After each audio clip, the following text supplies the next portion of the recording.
Hey there, Nate. Yes. Howdy. Howdy. We're going to talk about ourselves. We are.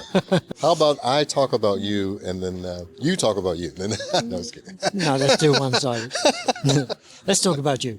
All right. So, I'm so lucky to have met you in September in Charleston, was it? Yes, Yep. Charleston. At the Smooth Jazz concert. And so privileged to have you as an endorsee. You're an amazing player, a lovely man, and I got a lot of respect for you. And I'm so happy you like my gear. Well, I'll tell you what. I'll give you a quick story on this. Prior to me meeting you and trying out your gear, 6 months prior to that, I was looking online. I was thinking to myself, I never had an amp endorsement. And I'm looking around and I saw your stuff. And I said, wow, this looks really good. This may be some good stuff. So 5 or 6 months passed by. And I go on my Facebook page and I say, I've never had an endorsement and I'm going to start searching for one. Now, a good friend of mine, Tim George, calls me and he emails me. He says, Nate, there's this guy named Wayne Jones. You need to check out his stuff. You really need to check it out. So that was the beginning of our relationship. And I got a hold of you and we met.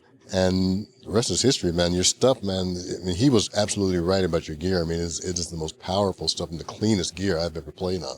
And I can't think of a better company to endorse right now than your stuff. It's the truth, though. It is so true. Nice to be able to deliver that to bass players. Well, being a bass player, 'cause I know what we're looking for. We know what we're looking for. And so we're always searching for that clarity, the pure tone, and the power on stage, like the studio.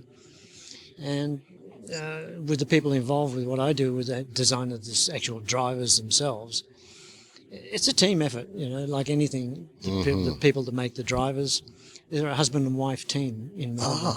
Right, you told me that. He's 70, the guy. He used to design speakers for the Vietnam helicopters so they project down to the ground.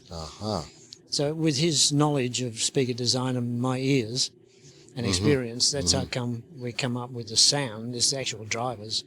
And then it's a matter of what do we want on stage, What do you want out of a box? You don't want to carry heavy boxes anymore. Absolutely not. You want plenty of power, so there's 1,000 watts in a cabinet. Well, that's the fun thing about it is that they're small and they're relatively light. And the sound that you get, my bass sounds like my bass. Yep. A lot of times you play through amps where there's this coloration thing going on when you plug it up and you set it flat and it's like, okay, that's not my bass. Your rig, I plugged it immediately. I was like, wow. And I stood out 10 feet out in front of it and I said, now this is it. Perfect. I don't know what you did. Your guys, your family, your group of people, man, don't ever let them go, man. They're great folks and they really put together a system along with your technology too. It just delivers whatever you put into it. So that's why you're hearing your bass. You never, other speakers, why they can't do it, other manufacturers, it's a trade-off. You get a driver that will deliver mids but not bottoms, or mids and bottoms and no tops. They can't get everything from the frequency range out of a 10-inch driver. And 10s, we like them for the attack. Yes. I've done it with this guy. We've delivered everything clean and equal, so it's very hard, and no one really can do it. So that's the beauty. And then you put the preamp with it, and I'm so used to using Avalon in the studio, which you're familiar with. Yes, absolutely.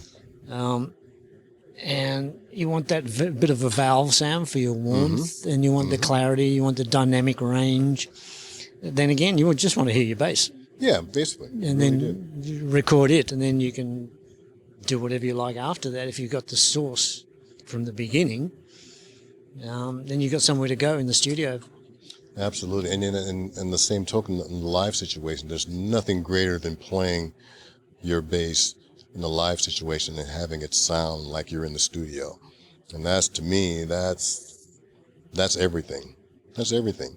And a lot of times, a lot of festivals and shows I'm associated with, a lot of guys in their wedges, they'll put the bass in their wedge. Give me a little bass in the drum wedge and bass in the guitar wedge. Next thing you know, you're full of bass everywhere, and you wind up having to turn your amp down because you're hearing it everywhere else. Now with your rig, I can keep a reasonable volume and still hear what my bass is supposed to sound like, as opposed to what everybody thinks it should sound like through the wedges or through a sub on the drum wedge. Yeah. So I'm really happy about that. I can just bring this guy here with me, and it's all I need. Yeah. It's all I need, man. Depends on the gig you're doing, I suppose, doesn't it? Well, yeah. With the cruise, Nate was just out on Smooth Jazz Cruises, and you had a pair of these. I had a pair of these, yes. And then you get Andre Bowman that's got 4. Yeah. But he's doing stadiums. Yeah, absolutely. Andre Berry, he's got 2, which is the same as you. Mm-hmm. Joe Jackson's bass player, Graham, he uses 1. He uses 1. Yeah. And then double bass guys, they like the little ones. Yes, absolutely. Even just 1. And they sing quite nicely too. Really great, rich sound. So I'm a believer, man. Thank you for having me aboard, and I will continue to help spread the word about these great instruments here. It's my privilege and my pleasure to have you aboard. Right. Thank you. You're very welcome. We're done.